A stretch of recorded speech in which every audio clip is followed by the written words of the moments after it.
everyone, and welcome to the 23W project. I am joined today by Alice Scott. This is going to be a really powerful conversation on all things nutrition, nervous system health, but maybe let's first start by telling everyone a little bit more about yourself. Yeah, great. Thanks, Ange. So originally I was actually in textiles before I moved into nutrition. And this was a long time ago, Wow. but I really wasn't looking after myself. I was sort of burning, the candle at both ends, and seemingly out of nowhere started experiencing lots of anxiety and panic attacks, which I knew nothing about. It was really scary. I had no idea what this was. And Take me back. How old were you at this I point? was probably about 22 Okay. at this point. Yeah. So working full time, not really going to bed late, not eating well, partying, doing all the things that you do. In your 20s. Exactly. And then literally all of a sudden one day I just had this horrendous panic attack and thought I was dying, because it's such a powerful feeling. And especially when you haven't, experienced that before. So really scary. I went and did all these tests and, I was convinced that they would just wear off, or it was just, like a cold or something, and it would just stop. You'd grow out of it. I'd grow out of it. Yeah, that's it. But that didn't happen. And it started taking a really long time for me to feel better. And I didn't want to just go on pills or, sort of band-aid what was going on. I really wanted to understand what my body was trying to tell me and use what I could in terms of the tools that were available to me outside of medication to feel better and to understand what was going on for me. So I did that and, slowly started to, I suppose, feel better, or at least be able to manage it. So still live with it, but manage it. And through that sort of research and looking into my symptoms and trying to understand my body, I got really interested in holistic health and medicine. So the whole idea around holistic medicine is giving the body the tools it needs to heal itself, basically, and not treating symptoms like they need a Band-Aid, but really going to the root cause of why you're having that symptom in the first place. And I really fell in love with that whole way of thinking about healing. So I decided to go back to school and study nutrition professionally. So I did that, and now I'm a clinical nutritionist. And since doing that, I've seen countless women come through clinic that are, burnt out, resistant to change, I suppose, not seeing results. They're stressed, they're fatigued, and they don't really know why or What's going on or what to do about it as well. So that sort of prompted a deeper dive into what is stress doing in the body, what's the role of the nervous system, and what are the tools that we can use to really provide what our body needs. Oh, I love this. And I feel like it's as we get older as women, we start to realize the importance of what's actually happening with your nervous system and how important nutrition plays a part in being able to regulate the body. Absolutely. And it's amazing that at 20, you were able to, unfortunately you had these symptoms that kind of thrust you into this space. But I feel like for a lot of us, we don't realize the importance until we get to our later 30s, into our 40s, that we start to go, I'm starting to feel this way. What is going on? I've been doing these things consistently. I've been in this routine for such a long period of time that you actually don't realize what is showing up and what might be working against you. So maybe let's jump in. Let's start with this idea of wired and tired, because this is a phrase that we hear all the time when it comes to working with women, that they're wired and tired.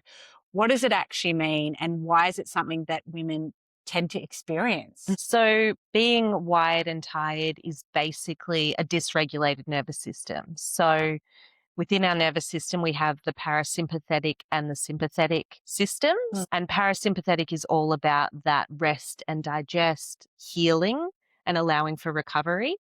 But when we have that dysfunction and we've got that wired and tired feeling going on, we're acting from a sympathetic dominance space. And that's all about fighting the tiger. Go. Yes, fight or flight, which we are so used to in, this modern world that we live in is sort of battling chronic stresses, which our body just isn't actually built for. So I think a lot of women too get so used to feeling a certain way. They think it's normal, or we live in this sort of burnout day and age, Yeah. so it's normal to be burnt out or wired and tired. It's normal to need caffeine to prop you up, all of those sort of things, but it's actually not. Yeah. And we're actually not built for that. So when we're having this feeling of wired and tired, that's what's going on. It's a sympathetic dominance and an overstimulation or overactivation of the HPA axis, So which, maybe let's jump into like a bit of the science behind yeah, what actually helps to regulate our nervous system, because then we can take a back step to be able to sure. identify how we might be able to work around it. Because you're right, it's modern day society, especially as women, where we're expected to wear so many different hats. As you're working, you're managing the house, you're managing the extra load.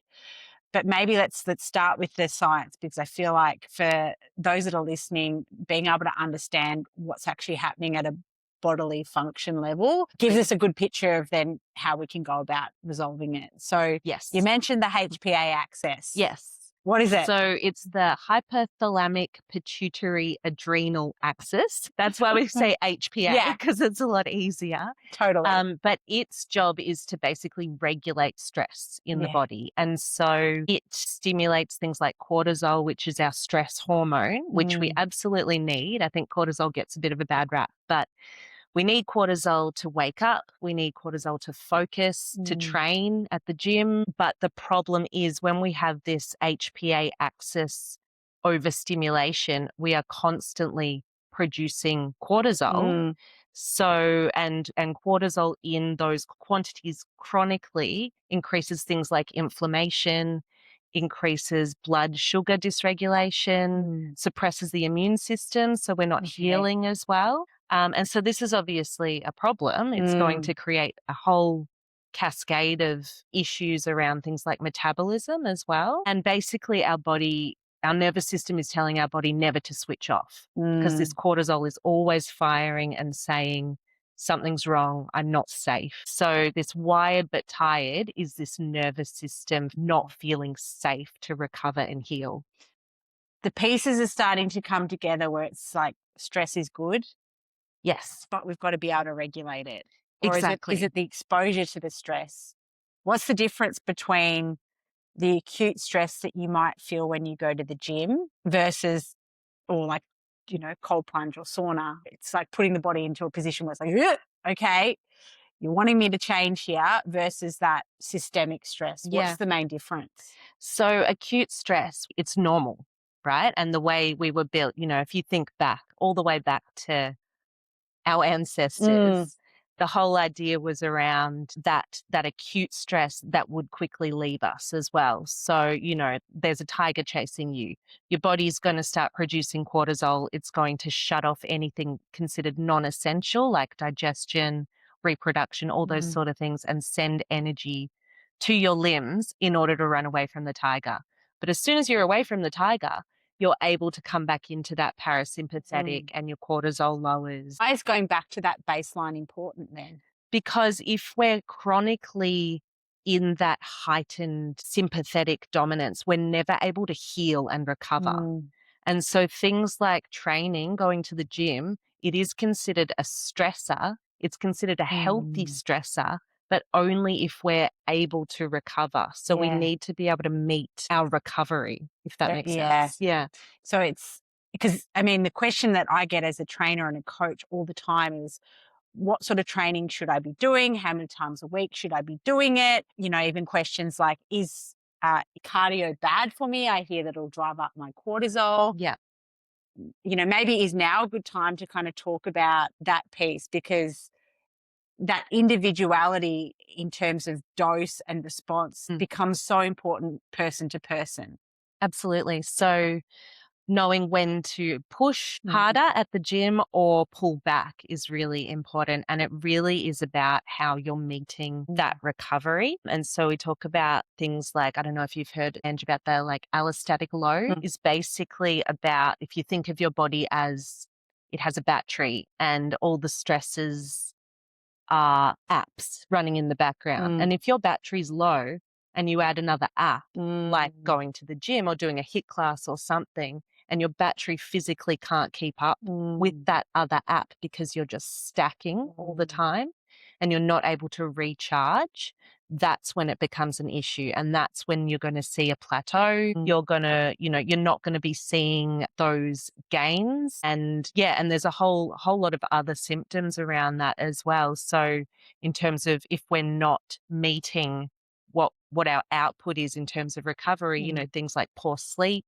are a really good sign, cravings, weight gain, even though you're seemingly doing all the work. Yeah, because cortisol also drives up fat storage, basically. Yeah.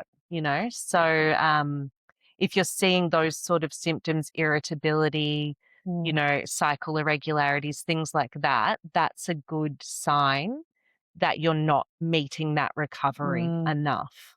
So the whole goal. It's such an important point to touch on because we're obviously told, and through social media we're exposed to, like, you should be doing this, you should be doing this X amount of times per week and this many times per week. But your body's ability to adapt is very much based off its ability to recover. Yes. And everyone has a very different recovery point. What you could recover from the gym or from your training regime would be very different to, say, somebody else. And there's so many factors that go into that ability to recover. Yeah, absolutely. Whether it's age or whether it's what you've had on that week, the amount of sleep you've had, yes, how well fueled you are. That's it. Your cycle, there's so many elements to that. And it's really, again, coming back to this whole idea around looking at health from a holistic lens, that there is no one size fits all, that it's going to change for you throughout your life and your age as well. And being able to recognize that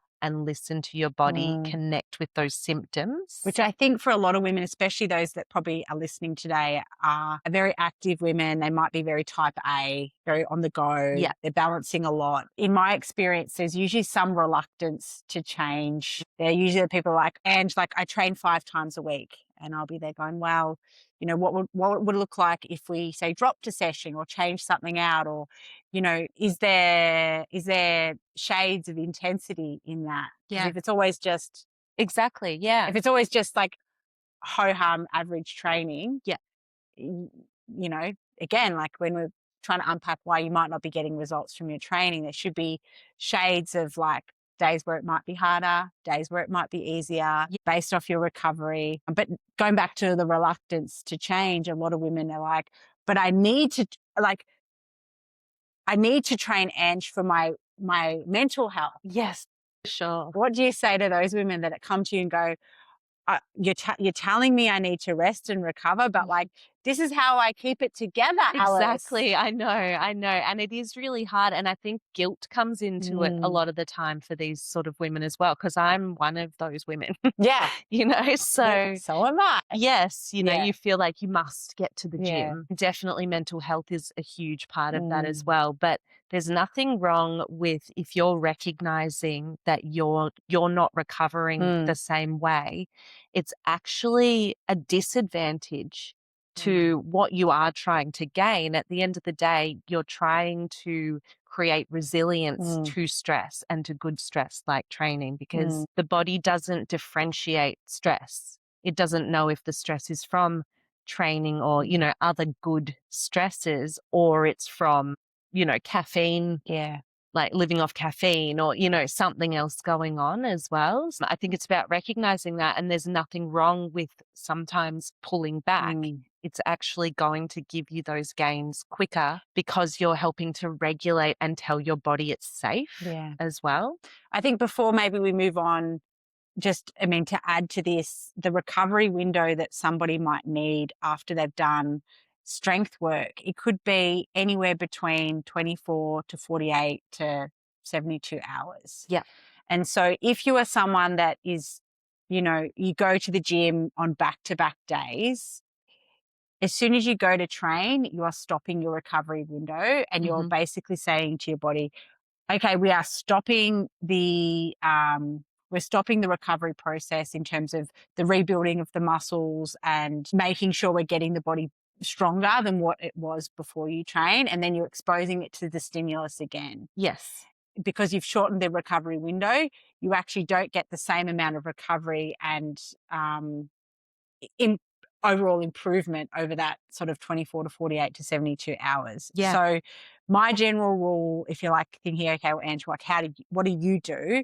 Is I generally will try and never train 3 days in a row. Okay. As a gold standard. Now, obviously as a mum, sometimes you're like, well, I've got 3 good days and they're the 3 days that I'm going to train. But I do always find that the day that I try and hit that third session back to back, it's usually a little bit average. And I'm aware of that to be like, okay, like maybe this is the day I need to pull back. So I try and make sure that I've got my recovery days and my training load split so that I'm not just going back to the gym and I'm trying to pick other ways of moving my body that might extend that recovery window. Absolutely. That's it. And knowing that that works for you is really important as well, and recognizing where that third day just doesn't quite feel right. Because often I think you think, oh, well, like just because I can, I will do it. Yes. But then once you start to really go back to going, okay, well, how does that session feel? Do you feel like you can add load to the exercises? Do you feel like you can turn up to that session being able to give it somewhere around like a 7 or an 8 out of 10? And again, going back to that scale, sometimes when I'm there questioning whether or not I've got in me to do a gym session, I always go, okay, if I turn up, will it be more like a 6 or lower? And if it's 6 or lower, I'll go, you know what? Maybe tomorrow. Not today. Yeah, exactly. That's so I go, you know what? I'm going to work harder tomorrow. I'm going to be a little bit fresher. I'm going to push out my recovery window. I'm going to get more time to, have those gains. Yeah. And it's amazing that when you actually do take those recovery days, even though there's a part of your brain being like, don't do it, Ange, get up and just push, you actually end up being able to hit much better PBs and your training progresses. So it's, and it becomes more important as you get older. Yes, for sure. And isn't that a great reframe as well for women who feel guilty about missing a session? You know, it's actually sometimes going to be much more beneficial to have that recovery or to replace it. You know, like there's nothing wrong with going for a walk or doing some yoga or something, but it's about recognizing, is the output way too much for the recovery at the moment, and being able to move with that through the week or, the month, your monthly cycle, whatever's going on for you. Can you explain why the body needs to feel safe to be able to lose weight? Yes. So we need to think about it in terms of coming back to, we talked about the parasympathetic and the sympathetic nervous systems. And the parasympathetic state is all about healing, digestion, switching on reproduction, all those sort of things. And so that is the state we want to achieve most of the time, unless we have to run from the tiger, So when we are in this constant sympathetic state, which is that fight or flight, and we've got cortisol releasing all the time, our body really feels like it needs to hold on to energy and store fat, because it thinks we're in a famine, we're not safe here. I'm going to hold on to as much as possible, basically. So obviously, if our body is trying to hold on to those resources, we're not going to be seeing that weight shift as well. So, and a lot of the time when we're in that sympathetic state, our body likes to store fat around the adipose tissues. So that's talking about that belly fat, which is quite common for women, and especially as we age as well, because that adipose tissue has more cortisol receptors as well. So the more heightened our cortisol is, the more fat we want to store in that area to sort of protect those organs as well. So it's a survival mechanism at the end of the day. We were built for that. Yeah, to outlast and to survive. Yeah, exactly. Outplay. What's a survivor mantra? I don't know. Exactly. That's it. It makes sense. Yeah. And so things like nutrition are really important, because a lot of the time for women, it can be we're under fueling. So we're not meeting what we need. We're not giving our body those resources in order to hit the targets in the gym, Mm. basically. And I think, you know, things like carbs get a bad rap or have in the past, when actually carbs signal safety to our body. So using nutrition is one way that our body can feel safer. We just need to understand why and what works for us, if that makes sense. It totally makes sense. Yeah. I guess from a biological perspective, that the body has that inbuilt survival mechanism. But I also know when I'm very stressed, I'm usually not sleeping well. I'm rushed to eat, and then therefore I'm probably not digesting very well. I'm usually not picking the high fiber, high protein. No. I'm like, just give me some sugar. I need something. I guess even from your body ends up trying to go for the thing that is going to try and mask some of that fight response, which is usually high sugar. Yep. Quick fixes, the Band-Aids. Yes, exactly. So let's flip it and talk about strength training, my love. Yes. Strength training done well can help support someone to achieve their body composition, or to also help regulate their nervous system. How does that work? So, so strength training is amazing for so many reasons. It helps to stabilize blood sugar and improve insulin sensitivity, which is really important for metabolic reasons. Can we go down to the nuts and bolts of how that actually works? Yes. Yes. So it's something like 80% of post-meal glucose gets stored in muscle as well. And so if we're building muscle, we are increasing our body's ability to use energy more efficiently. Yeah. That makes sense. So, and muscle is sort of considered as these glucose sinks. The HPA axis stimulates glucose to be released into the bloodstream for that quick energy to fight the tiger. But if you can see, if our HPA axis is always dominant and always on, we're sort of constantly releasing this glucose into the bloodstream. And our pancreas is constantly having to release insulin, which is what is sort of the key to move that glucose into the muscles. Yes. If that's constantly happening, it can lead to things like insulin resistance. It can, lower insulin, which is where your body's having to sensitivity. put out more insulin to do the same job. Exactly. Yeah. And then your body just becomes less sensitive to it. Yeah. It's just not as effective. And that can lead to things like diabetes, cardiovascular issues, and a whole, myriad of other issues that we see so commonly in today's society as well, Yeah.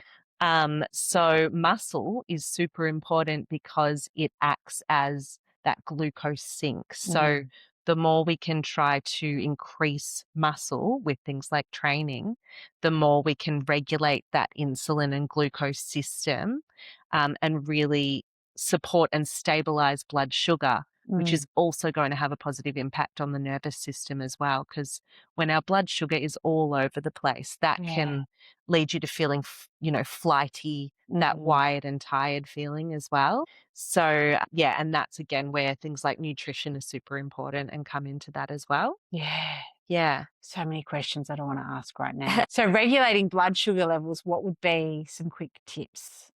So regular protein, absolutely. That's my biggest go-to for women.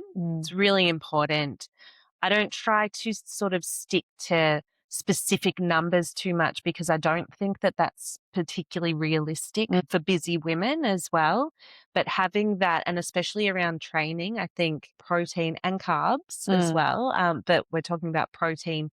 It is about trying to get that bit of protein with every meal, which is going to help you stay satiated. It's going to promote things like muscle growth as well, repair and healing too, because everything is protein. So that's a really important way for us to try and, stabilize your blood sugar. But also training is a great way to do that as well, because muscle contraction is super important for that glucose regulation as well.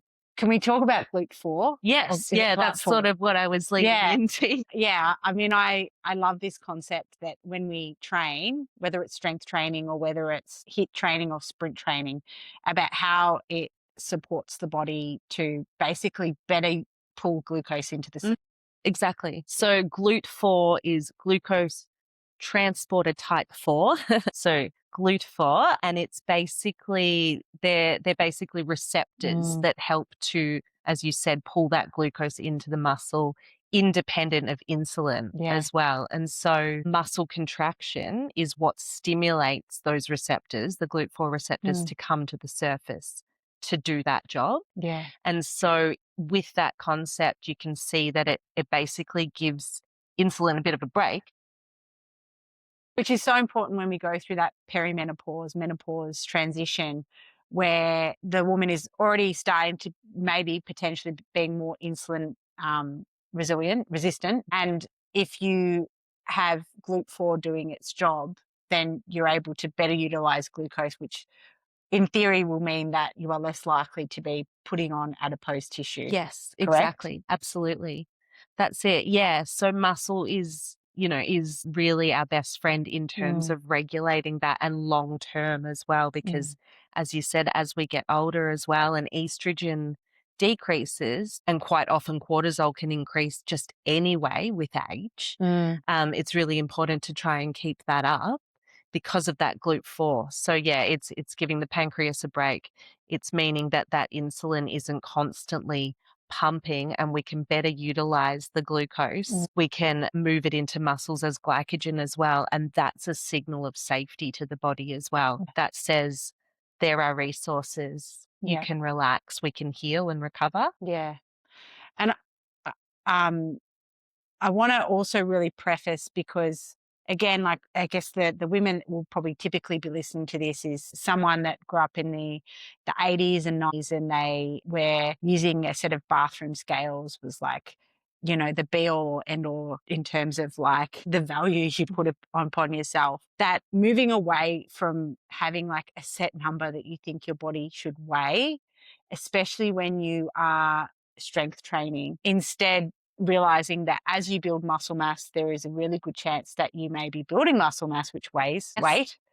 And if you are building muscle mass, the muscle mass will also store glucose, and the glucose will also have a weight about it because when glucose gets moved into the cell, it will also store a water component. And so, therefore, you may find that your set point after years of training will be nowhere near the set point that you think your body should be magically at, Yes. but realizing that through the process of body composition, that weight becomes an important understanding of like what it's actually breaking down to in terms of body fat weight, skeletal muscle mass weight, any water that's being stored in the muscle, and also recognizing that even just the amount of carbs that you might eat or consume Mm.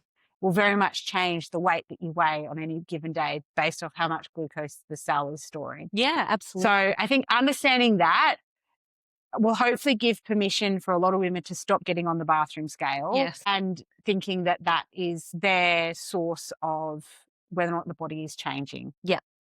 Looking for some of those other metrics and looking at the bigger picture as well. Exactly. And that's why things like BMI are pretty irrelevant It's, now, yeah, because muscle weighs more than fat. yeah, And yeah, I absolutely agree. I hate scales. I don't mm, recommend them to anybody. mm, They are completely irrelevant, really. It's about how you feel in your body. mm, And if you're getting stronger as well. And there's a lot of other ways to be able to measure that. yeah, The scales is not one of them, and it's not a healthy thing, and I think it's also about taking that guilt yeah. away. Again, so much. It's the sad step. Yeah, exactly, that's it. What advice would you give women who are feeling stuck and maybe possibly burnt out, who are there going, I'm not getting results. Do I just need to like dig deep, suck it up and push a bit harder? Or do I need to pull back? So, basically, we need to first recognize those symptoms. So, it's I'm still training and it feels really hard. I'm not sleeping well. I've got cravings. I feel irritable. There's a myriad of Mm, symptoms that can be going on, and being able to recognize those in yourself is really important. And it's coming back to that whole idea of, is my output balanced with my recovery again? mm, And so if you're seeing those symptoms and they weren't previously there, that's a good sign that you are sort of in that sympathetic dominance or that wired but tired state. And that's where you need to probably be pulling back Mm, and reassessing, am I actually fueling my body appropriately? Does my mm, body have the tools it needs in order to move into this regulated nervous system space mm, so my body feels safe and sees training as a good stressor? yeah. I think is the real point. And so if you're feeling, you wake up feeling refreshed, you're having great sleep, Mm, you're not having these crash outs at 3 mm, p.m., you're not feeling, irritable, all those sort of things, that's a good sign that you're in that space to potentially push a little bit mm, harder. And that doesn't mean every session needs to be at your top weight, mm, it's still about listening to your body and recognizing that sometimes that's not going to be the best thing for you mm, and allowing that recovery, because yeah. that recovery doesn't mean you're going to lose any of those gains. Mm, It's actually probably going to help you maximize those gains as well. yeah. So, looking at, am I feeling regulated? How's my stress? Is my stress manageable? If it is, Mm, great. Let's go for it at the gym because the body feels safe. And by training, you are actually improving that stress resilience mm, and that sort of ability to deal with stress and adapt to daily life yeah. stress as well. And I think there's seasons, right? There's certain seasons in your life. Your training doesn't always need to look the same week in, week out for the whole year. That you might have had a baby, and so that season might look different, or you might have started a job, or your kids have started school, or your husband's working away, or your partner's away. So I think recognizing that there is different seasons and giving yourself permission to go, okay, if I drop one session a week, but I might be able to work a little harder in the sessions that I do turn up for, you may find that you'll get the same, if not better result. But Absolutely. it seems like for some women there is this huge amount of resistance to go. But I've always done it like this. Yes. Always Exactly. gotten up at 6 a.m. Like I'm tired, and you're like, well, what if you sleep in and you sleep in for one extra day of the week? Yeah. What would that look like for you? Exactly. And that can, potentially have that domino Mm, effect in maximizing the results you are trying to get without feeling burnt out all the yeah. time, which is just horrible. And again, something that so many women just deal with and it becomes this norm, but it's not Yeah. actually. And so it's about listening to those symptoms, connecting with your body through those symptoms and giving it that safety Mm, that it's looking for. yeah. Yeah. And I think the other thing is like not just being like, oh well, if I can only do one session, then it's not worth it. That's Yeah. the other one that I'm like, oh, actually, one session a week will still mean that you're exposing yourself to that stimulus, and you've got 6 whole days to recover from it, and you'll Yes. still get improvements. That it doesn't have to be all or nothing. Yeah, absolutely. And again, adapting to it. Mm, And it's going to change according to what's going on. That's just life, for anyone. mm, So definitely still the one session is worth it. And reframing it to how lucky are you get to recover yeah. for 6 days Yeah. or do something And different. the body's this amazing thing where, through exposure and consistency, you can build capacity, Yes, but it doesn't just come overnight. And depending on what season you're in, sometimes it's about recognizing when you need to pull back a little bit. absolutely. Mm. Yep. Alice, we've spoken about so many amazing topics today, from what happens when our body is wired and tired, the importance of strength training, what happens at a cellular level when it comes to how our body is responding to cortisol, and what happens with insulin. But I feel like we could literally talk about this all day. And maybe we'll get you back on for another podcast later on down the track. Sure. But maybe let's leave it here and finish up with, how can our listeners find out a little bit more about you, about your practice, and possibly work with you? Yeah, so I work predominantly online with women.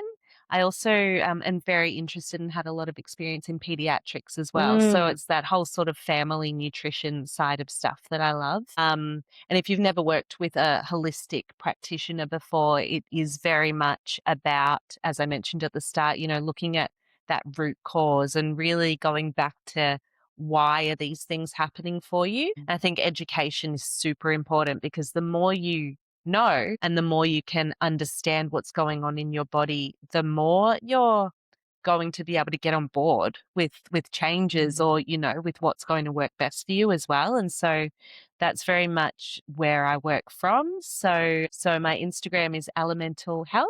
And as I said, I work online with women and kids all over Australia.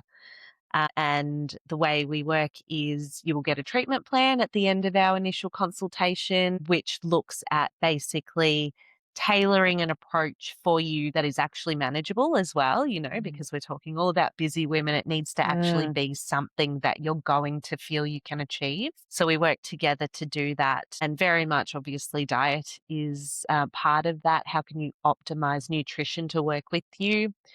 Lifestyle changes or tweaks and, you know, sometimes some supplemental support as well. So it's really a holistic look at And very everything. individualized. Very individualized, yeah, and really looks at, you know, what are your goals? What's your history? Looking at obviously the current symptoms you're having, but how do we optimize health long term? Because that's the goal is, again, coming back to, you know, if we give the body the tools it needs, it's pretty amazing what it can do. I love Yeah. it. Well, thank you so much for joining us today. I hope everyone got a lot out of today's conversation, which I'm sure that they did. And we'll have to book you in to get you in to talk more pediatrics because I think as a mum, I feel like I would Yeah. love that conversation. Absolutely. Yeah, I'd love to, Ange. Thank you. You're welcome.